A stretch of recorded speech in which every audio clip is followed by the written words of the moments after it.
Now, this is a very important topic for an effective dynamic teacher so that the children, students will remember whatever that has been taught to them.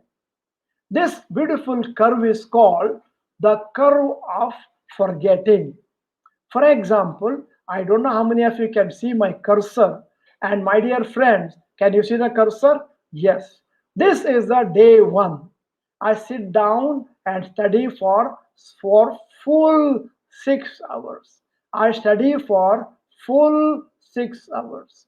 Whatever I study, large portion of whatever I study evaporates on day one. I repeat, 6 hours I studied today, large portion of whatever I studied forgotten, evaporates on day one.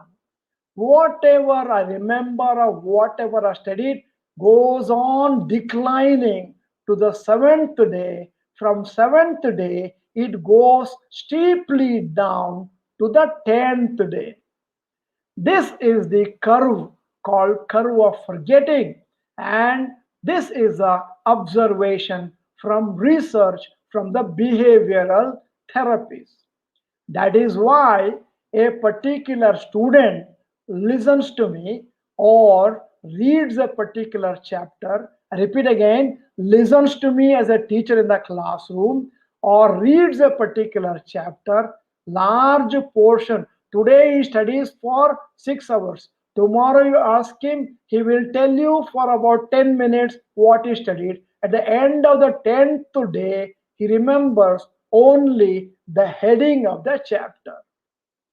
If you want to beat this curve, there's only one beautiful technique, and the technique is study something today, repeat the same thing tomorrow, repeat the same thing 10 more days later, and again 1 month later. Normally, what students do or what we tell the students is study in the month of June, again in the month of October, again in December. Wrong technique. The mind does not remember. I repeat, study today, repeat the same thing tomorrow, repeat the same thing 10 more days later, again 1 month later. As I'm saying this, many of you teachers and many of you professors may be objecting. If I study something today for 4 hours, how can I repeat the same thing tomorrow? Will I not get stuck to the same thing which I'm reading? Your assumption is right, but let me go practically. If I study something for 4 hours today, the same reading will not take 4 hours tomorrow. It is only 1 hour tomorrow. The question is, I look at the textbook, this I know, this I know, this I don't know. It goes within 1 hour. At the end of the week or 10 days later, that 4 hours becomes only 10 or 15 minutes. So, the best technique is study something for 4 hours today, repeat the same thing for 1 hour tomorrow, study something fresh for another 4 hours tomorrow. Very beautiful technique. Now, one important question teachers should be able to answer to be an effective teacher to the students is how many hours a day I must study as a student. Large number of children tell me, sir, I study only for half an hour a day. Rest of the time in Ferguson College Road in Pune to see all those colorful people. My dear friends, whatever student you are, whether you are studying in the college or university or in the high school, minimum a student should study is 4 hours a day from day one. 4 hours a day from day one. When I say day one, when the students join the college or school? In the month of June, July. When do they come to know they are in the college? By October, during the Dasara holidays. Oh my God, I'm in the college. Until then, it looks like a picnic. New college, new teachers, new classroom, new toilet, excitement. Now October they start studying, and then they are not, by December, they November they start studying. They will not be able to complete the portion. It looks like Indian team one day international 136 for no loss in the 40th over. 146 runs if you score in 40 overs, and in only 10 overs left, how much you can score? It is like Rahul Dravid and Ajinkya Rahane playing for a long time. So you should be able to study minimum 4 hours a day from day one. One more interesting question we need to settle and tell and instruct, give guidelines to the students in the classroom is how to study for longer time. Normally what happens is, after listening to Dr. Bharat Chandra's lecture, I get extremely motivated. I sit in my chair to study. After 10 minutes, the temperature of the chair goes up, and another 5 minutes later, impossible to sit. So student stands up. Once he stands up, he can anybody stop him from going to the toilet? My fundamental right.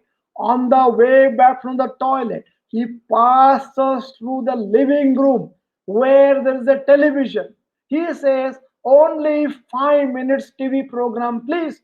And after 5 minutes, he looks at the wristwatch. It is already 11:30 in the night. He says, oh my God, and goes to deep sleep. Same thing happens to students every day.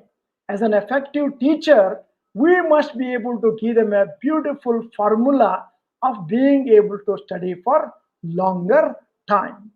There's only one beautiful technique which I come across, and that is called come what may technique. This you tell your students as an effective teacher, they will appreciate you, and this is going to work. I have spoken to in excess of 40 lakh teenagers until today all over the world. Let me tell you, this formula simply works. How does it work? Let us imagine my name is Suresh. I am a student. Today I am sitting in the chair, decide to study for 4 hours. And 1 hour I decide I will not get up from the chair, come what may. There's an earthquake in there is an earthquake in South Korea. I don't get up from the chair. There is a stampede in Israel. I don't get up from the chair. I sit in the chair tightly, come what may, 1 full hour.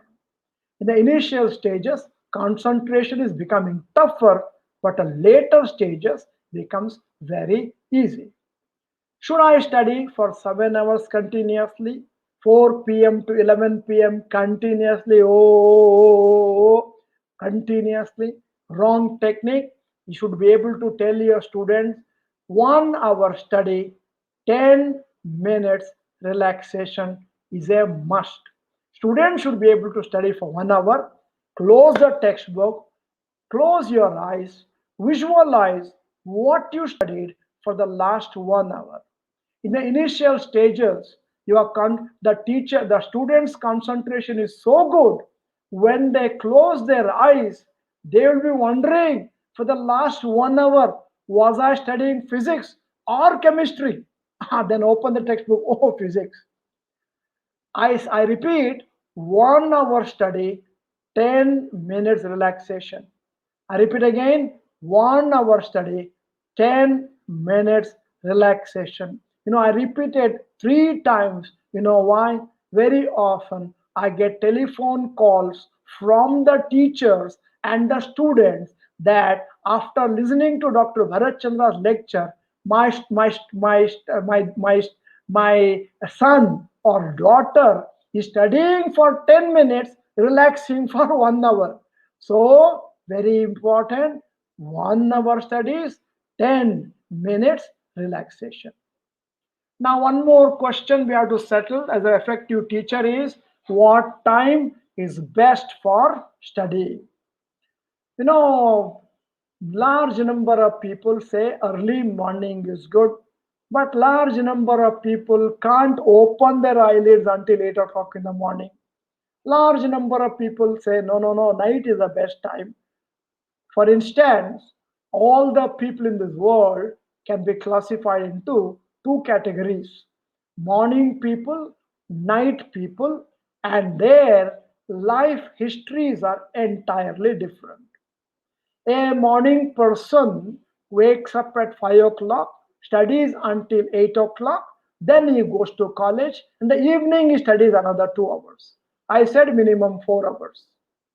The night person's life history is entirely different. He returns from the college at 4 o'clock, has something to eat, then goes for playing. With great difficulty, returns home at 7 p.m. He studies from 7 o'clock to 9 o'clock. He has dinner. The moment he has dinner, he becomes bright. He can keep on studying until 1 o'clock. But once he closes his eyes at 1 o'clock, nobody on earth can separate upper eyelids and lower eyelids until 8 o'clock in the morning. They are called night people. For night people, my suggestion is study for about 3 to 4 hours in the night, 1 or 2 hours in the morning. For morning people, 3 to 4 hours in the night, 1 or 2 hours in the night. This is called your creative hour. Now, another very interesting topic is how to study difficult subjects. I have designed a very beautiful technique called as if principle. Imagine that mathematics is a subject I don't like. For the next few weeks, few months, imagine, pretend, act that the subject mathematics is a subject I like the most. Pretend, imagine, act. Tell everybody I love mathematics. Take a group of 5 or 6 people in the classroom, become a mathematics teacher. This is exactly what I advise all the teachers to tell the students. Somebody is finding a difficult subject difficult, tell them to pretend interest, and you'll be surprised. 4 weeks later, subject you don't like becomes a subject you like the most. Now coming to examination fear. See, if you can practice meditation, relaxation, yoga nidra, or shavasana for about 20 minutes a day, examination fear automatically is going out of your system. So I can't give more details because this is a very big long topic. Ah, when I was in the medical college, I was studying for 4 hours a day. Many of my classmates were studying only for 2 hours a day, but still getting more marks than I was getting. Those days, I was very, very intelligent. And I said, everybody, these people, or my students, my friends, student friends who are not studying, they're getting very high marks entirely because they are paying the teachers every month regularly. Now, being a trainer, I understand these are the students who are practicing what is called as rapid reading. I know many teachers who are also practicing rapid reading. That's why they are able to pass all future PhD examinations, MPhil examinations with flying colors. Now, what is rapid reading? Rapid reading is reading faster with comprehension. I should be able to read the same time. I should be very fast also. Normally in India, normally in India, our mother tongue is not English. So our English reading speed is 110. to 150 words per minute.